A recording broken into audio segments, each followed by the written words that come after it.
أعوذ بالله السميع العليم من الشيطان اللعين الرجيم. بسم الله الرحمن الرحيم.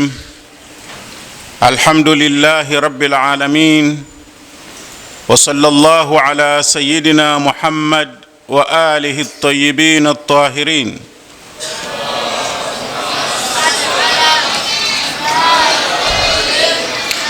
صلى الله وسلم عليك يا رسول الله وعلى آلك المظلومين. صلى الله وسلم عليك يا أبا عبد الله، غريب يا مظلوم كربلاء.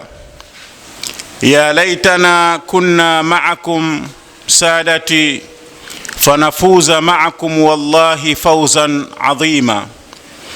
بأي كتاب أم بأي سنة ترى حبهم عارا علي وتحسب.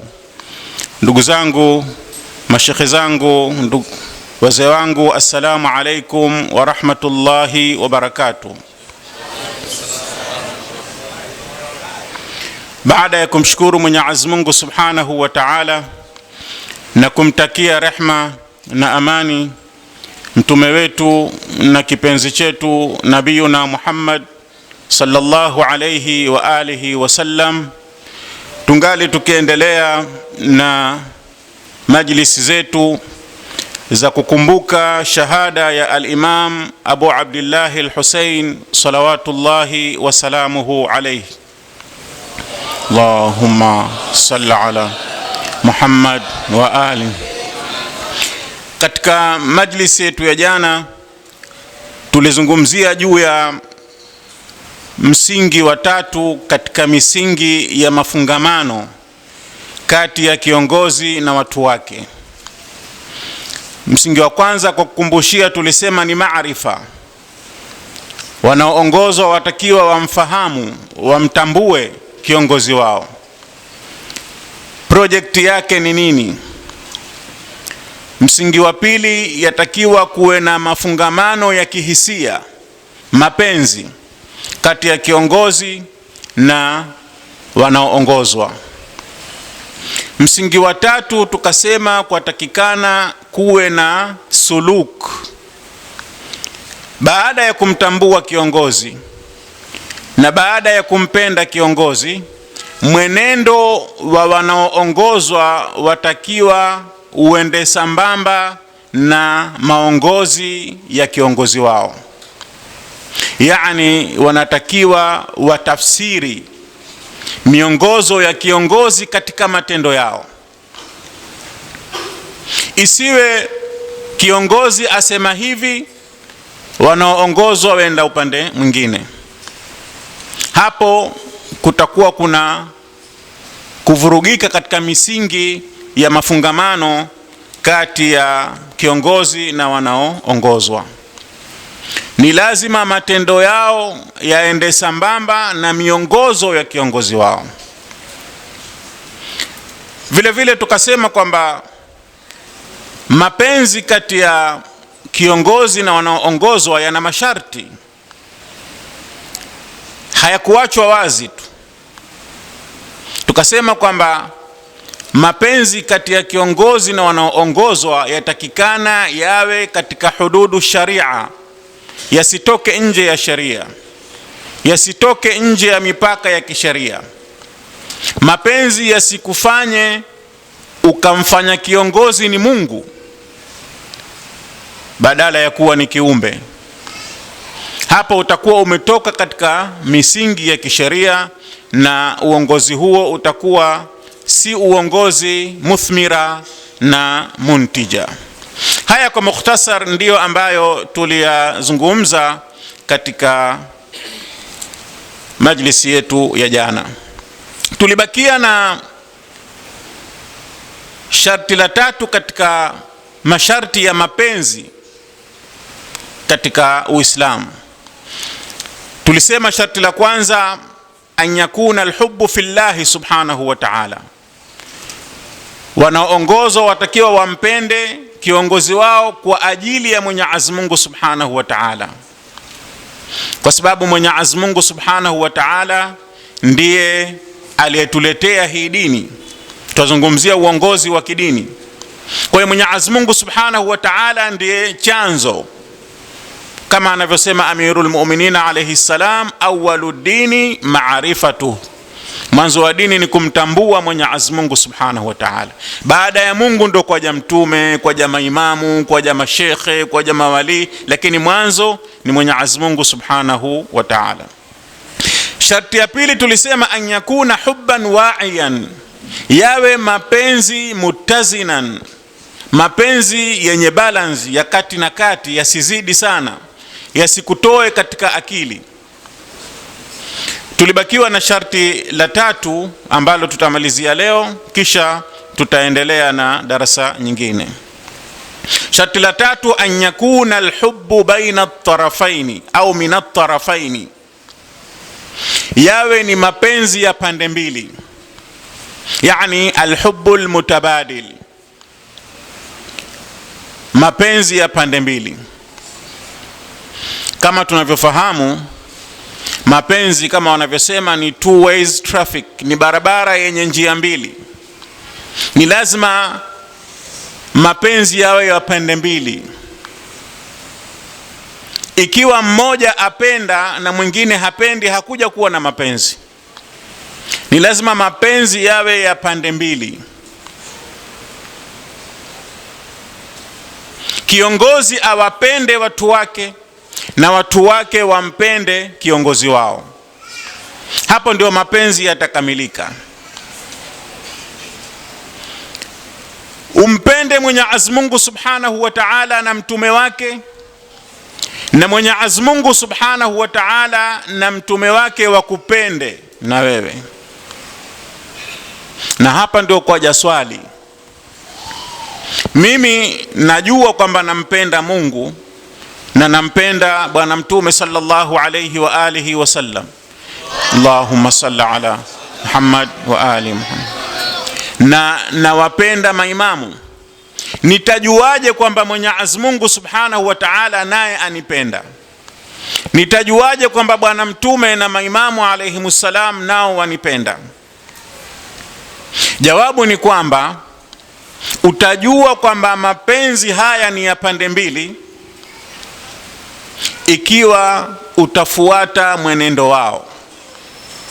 Ishara kubwa kwamba Mwenyezi Mungu Subhanahu wa Ta'ala na mtume wake na maimamu pia wakupenda ni kufuata miongozo yao.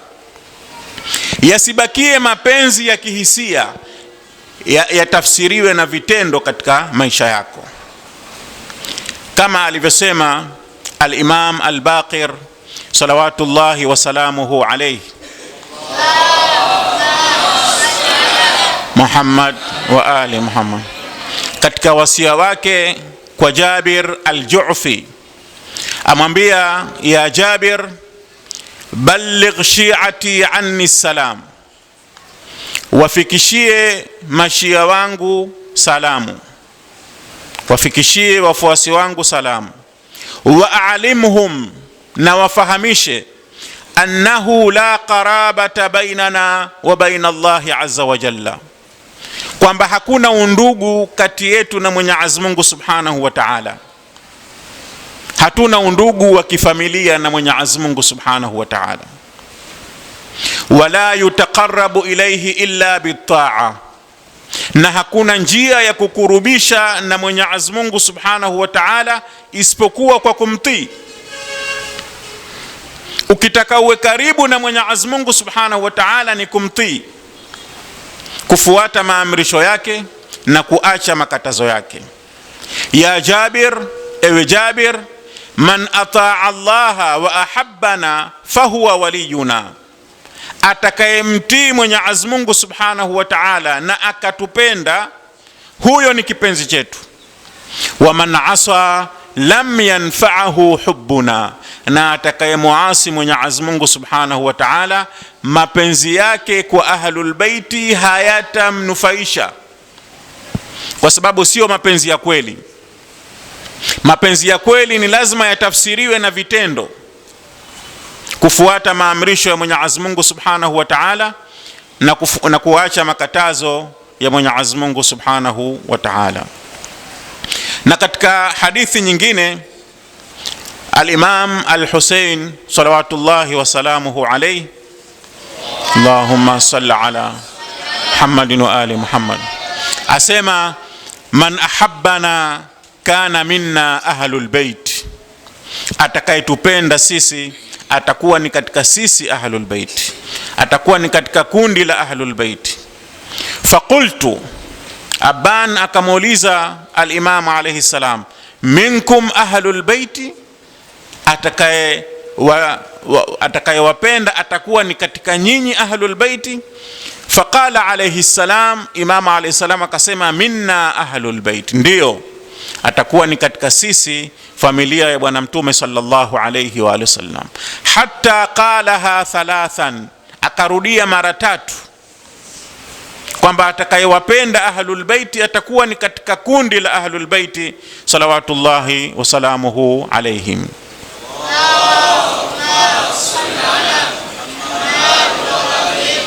Kisha akamwambia, ama sami'ta qawla al-abdi salih, kwani hujaisikia kauli ya mja mwema Nabiullahi Ibrahim salawatullahi wa salamuhu alayhi, sallallahu ala Muhammadin wa alihi, aliposema na Mwenyezi Mungu akamnukuu katika Qur'ani, faman tabi'ahu fa innahu minni, atakayenifuata mimi basi atakuwa ni katika mimi.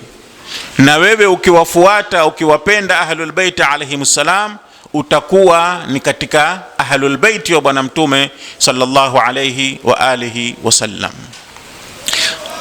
Allahumma salli ala Muhammadin.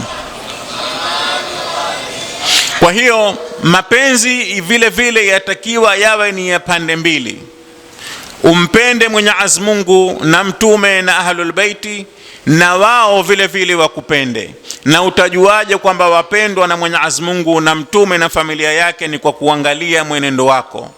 Je, uko sambamba na mafundisho ya Mwenyezi Mungu na Bwana Mtume au la? Baada ya kuona hayo kwamba misingi ya mafungamano kati ya kiongozi na wanaoongozwa ni hii mitatu tuliyoitaja: maarifa, kumtambua kiongozi; atifa, kumpenda kiongozi; suluk, kufuata maelekezo ya kiongozi. Nini tatizo katika mafungamano ya al-Imam al-Hussein salawatullahi wa salamuhu alayhi na watu wa zama zake? Kulikuwa na upungufu gani katika mahusiano ya Imam Hussein alayhi salam na watu wa zama zake mpaka akafikia kuuawa namna alivyouawa? Hal kanat almushkila ma'rifiyya, tatizo lilikuwa ni maarifa, hawamtambui Imam Hussein alayhi salam, au mushkila atifia, au lilikuwa ni tatizo la kiatifa, wanamtambua lakini hawampendi, au kanat almushkila sulukia, au tatizo lilikuwa ni la suluk, ni mwenendo. Taban, tukizungumza watu waliokuwepo katika zama za al-Imam al-Hussein salawatullahi wa salamuhu alayhi, hatuzungumzii watu wa namna moja, twazungumzia watu wa miji mbalimbali. Kuna Hijaz, kuna Iraq, kuna Sham. Hii ilikuwa ni miji mbalimbali katika ulimwengu wa Kiislamu. Kuna miji ambayo Uislamu uliingia mapema na kuna miji ambayo Uislamu ulichelewa kufika. Kwa hiyo hatuwezi kusema kwamba ulimwengu mzima wa Kiislamu tatizo lao na al-Imam al-Hussein alayhi salam lilikuwa ni maarifa peke yake, au lilikuwa ni atifa peke yake, au lilikuwa ni suluku peke yake. Itabidi tuugawanye huu ulimwengu wa Kiislamu, kwa sababu kila sehemu ilikuwa ina tatizo lake, ina udhaifu wake katika zile nguzo za mahusiano kati ya kiongozi na wanaoongozwa. Muhammad wa ali Muhammad salawat.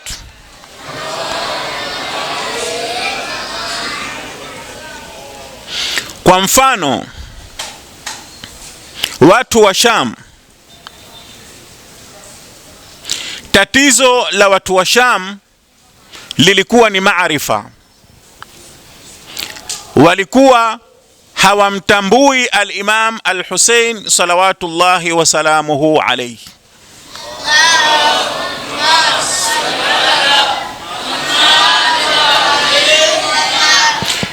Tatizo lao lilikuwa ni mushkilatun maarifia, ni tatizo la kumtambua kiongozi. Hawakumtambua al-Imam al-Hussein salawatullahi wa salamuhu alayhi.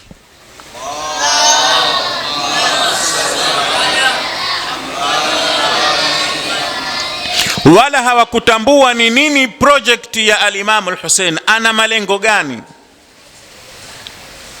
ana matarajio gani, walikuwa hawatambui. Na kwa nini walikuwa hawatambui watu wa Sham? Walikuwa hawamtambui Imam Hussein alayhi salam kwa sababu ya siyasatu tajhil. Walifanywa wawe wajinga. Kwa lugha za kisasa wanasema walifanyiwa amaliyatu ghasli dimagh, brainwashing. Walifanywa wawe wajinga, walifanywa wasimjue Imam Hussein salawatullahi wa salamuhu alayhi.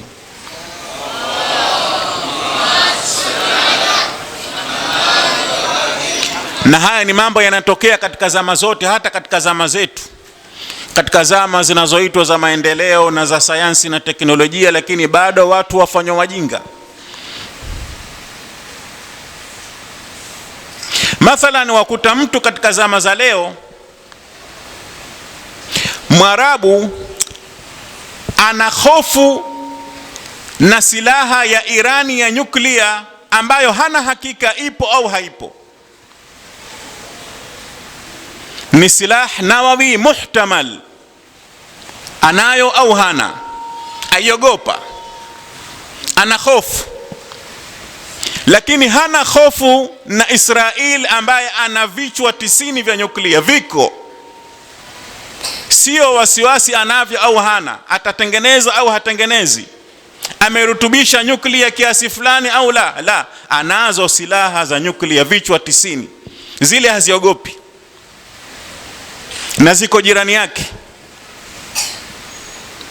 Wakuta Misri aogopa silaha ya Irani ya nyuklia ambayo hana hakika nayo, lakini haogopi silaha ambayo iko jirani yake ya nyuklia. Mjordan aogopa silaha ya Iran ambayo ni muhtamal, yawezekana ipo au haipo, lakini haogopi silaha ya nyuklia ambayo ipo ya Muisraeli. Kwa nini? Kwa sababu ya amaliyatu ghasli dimagh. Watu wamefanyiwa brainwashing. Wamkuta Muislamu azungumzia biashara ya utumwa kwamba Waarabu walileta utumwa.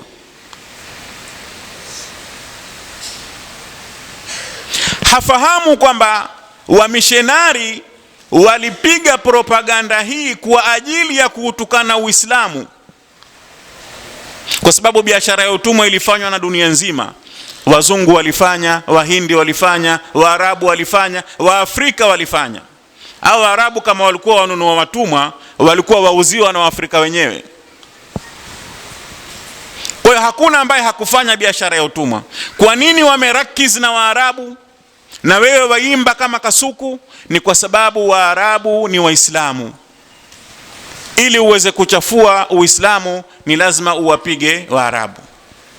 Kwa hiyo ni amaliyatu ghasli dimagh, na ndicho kitu walichofanyiwa watu wa Sham. Wakafanywa wasiwatambue ahlul bait alayhimus salam, wakafanywa wasimtambue al-Imam al-Hussein salawatullahi wa salamuhu alayhim ajma'in.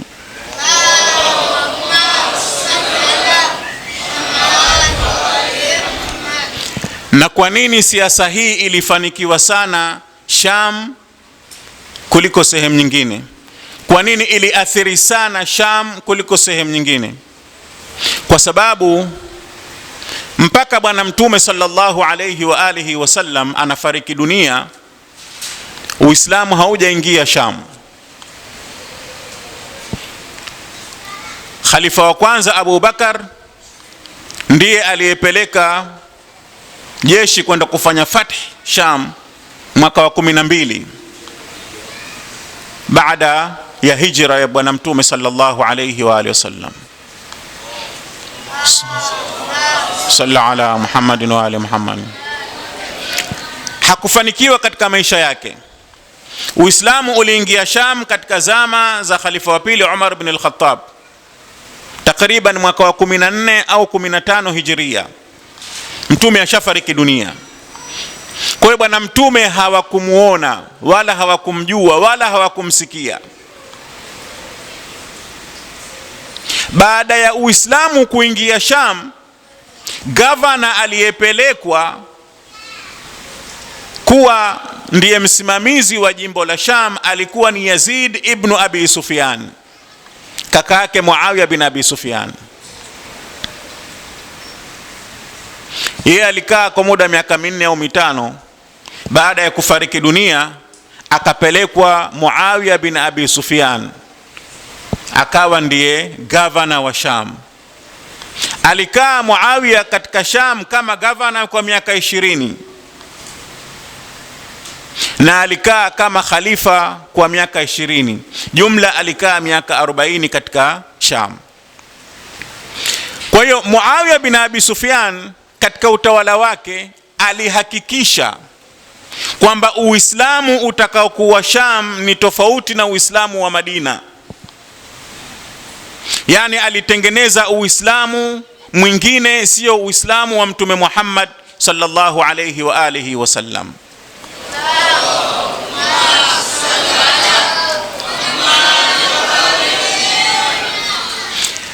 Katika wasia wake Muawiya, akimuhusia mwanawe Yazid ibn Muawiya kuhusiana na watu wa Sham, amwambia ij'alhum shi'ara duna ad-dithar. Asema hawa watu wa Sham wafanye ni nguo ya ndani, sio ya nje. Nguo ya ndani ni ile nguo ya kwanza unayovaa ambayo yagusana na mwili. Yani kabla hujavaa shati au kanzu, kuna nguo unaivaa ya ndani. Ile ndio yaitwa shi'ar. Ndio nguo inayogusana na mwili kabla ya nguo ya nje. Sasa Muawiya amwambia mwanawe Yazid, hawa watu wa Sham wafanye ni nguo ya ndani, sio ya nje. Yani wafanye ndio watu wako wa karibu kuliko watu wengine. Fa in ra'aita min aduwika raiban farmihi bihim. Ukiwa na shaka na adui yako, na adui wa familia ya Abu Sufyani ni familia ya Mtume sallallahu alayhi wa sallam. Muhammad. Adui yao sio makafiri, sio Wakristo wala sio Mayahudi. Adui yao ni familia ya bwana Mtume sallallahu alayhi wa alihi wasallam. Kwa hiyo amwambia, ukiwa na shaka na maadui zako, wapige kwa kuwatumia watu wa Sham. Thumma rdud ahla shami ila biladihim au ila baladihim. Ukishamaliza kupigana, warudishe watu wa Sham katika nchi yao. Wala yuqimu fi ghairihi, na wasikae katika mji mwingine. Fayataadabu bighairi adabihim, wasije wakapata adabu tofauti na adabu yao. Yani wasije wakajifunza mambo tofauti na mambo wanayoyajua. Wafungie katika kisiwa, wasijue kinachoendelea. Yani wabakie katika ujahili, wabakie katika ujinga, ili uendelee kuwa control kiakili. Kwa hiyo ujinga wa Banu Umayya wa watu wa Sham ni ujinga wa kutengenezwa. Muawiya bin Abi Sufyan aliwatengeneza watu wa Sham wawe ni wajinga, wasiwafahamu familia ya bwana Mtume Muhammad sallallahu alayhi wa alihi wasallam.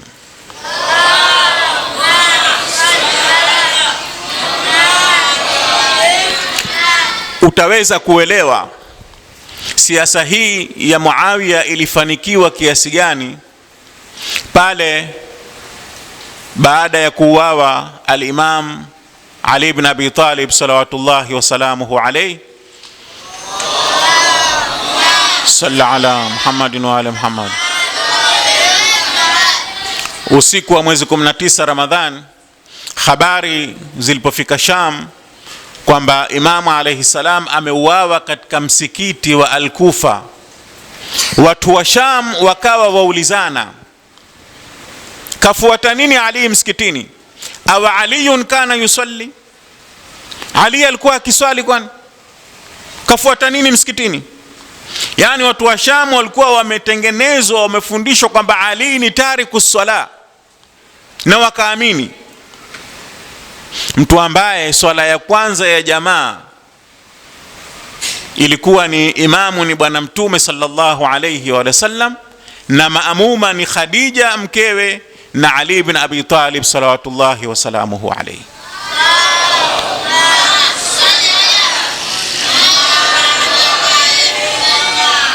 Huyu akaambiwa ni tariku swala, haswali.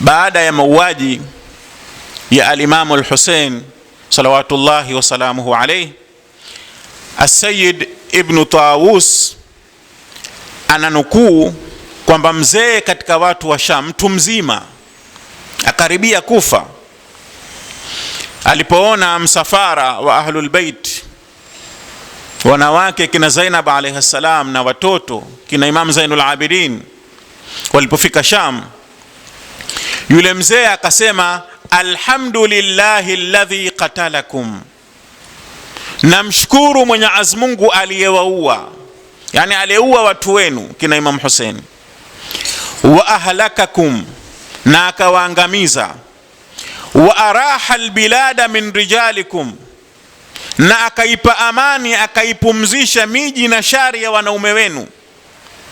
Yani kuuliwa Imam Hussein alayhi salam, miji ilipata amani.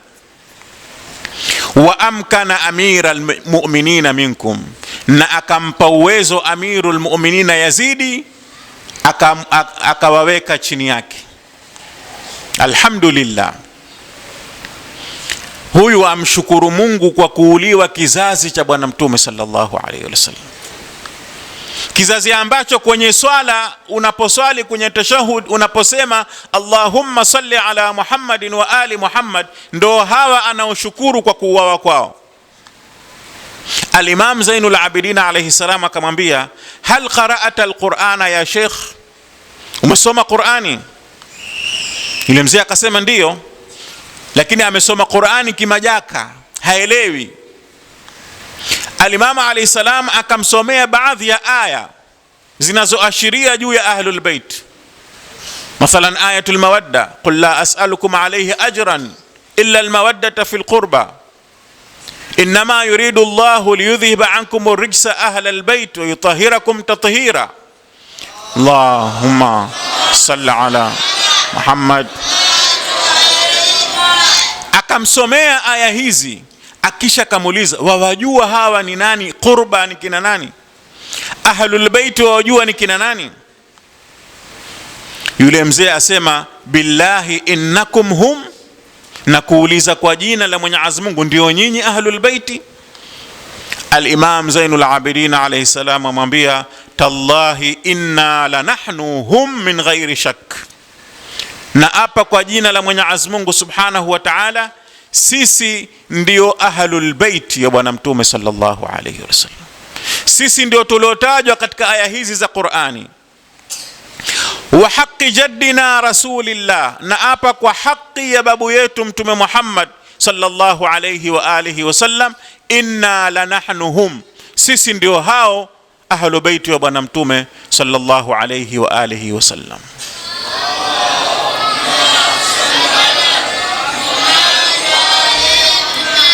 Wa haqqi jaddina rasulillahi sallallahu alayhi wa alihi wasallam, inna lanahnu hum. Akarudia Imam alayhi salam, na apa kwa haki ya babu yetu mtume Muhammad, sisi ndio Ahlul Bait. Fabaka Sheikh warama biamamat, kwa sababu aliishi katika mji wa Al-Kufa na baba yake Amirul Mu'minin alayhi salam, baada ya kuhamisha makao yake makuu ya ukhalifa. Watu wa Iraki walikuwa wamtambua, na ndio maana barua nyingi zilitoka katika mji wa Al-Kufa kwenda kwa Imam Hussein alayhi salam, an aqdim ilaina ya ibn rasulillah, njoo kwetu ewe mtoto wa bwana mtume sallallahu alayhi wa alihi wasallam. Kama hawamtambui vipi walimwandikia barua? Walikuwa wakimtambua. Kwa hiyo hakukuwa na tatizo la ujinga kwa upande wa Hijaz, Maka na Madina, na kwa upande wa Iraq walikuwa wakimtambua al-Imam al-Hussein salawatullahi wa salamuhu alayhi.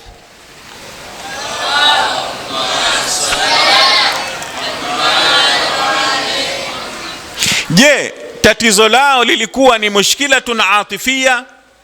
Walikuwa wakimtambua lakini hawampendi?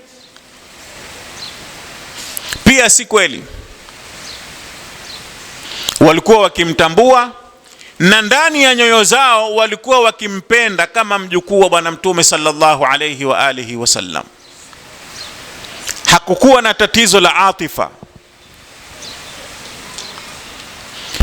Farazdaq alipokuwa anatoka Kufa na Imam Hussein alayhi salam anatoka Maka anakwenda Al-Kufa, walipokutana na Farazdaq, Imam Hussein akamuuliza Farazdaq ash-sha'ir, kaifa tarakta ahla al-Iraq, umewaachaje watu wa Iraq?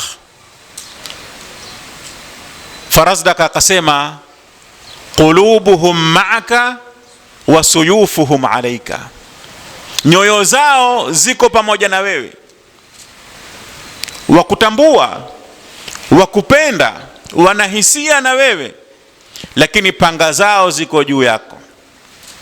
Kwa hiyo hakukuwa na tatizo la atifa kwa upande wa watu wa Iraq na watu wa Hijaz. Walikuwa wakimpenda Imam Hussein alayhi salam. Na kwa nini ahlul bait alayhimus salam wasipendwe, na hali ya kuwa sera yao na maisha yao na tabia zao zilikuwa za wafanya watu wawapende? Hata maadui walikuwa wanahisia na ahlul bait, isipokuwa wachache walikuwa wana ahqad, wana hasad, wana chuki za kijahilia, lakini fil umum waislamu walikuwa wakiwapenda ahlul bait salawatullahi wa salamuhu alayhim.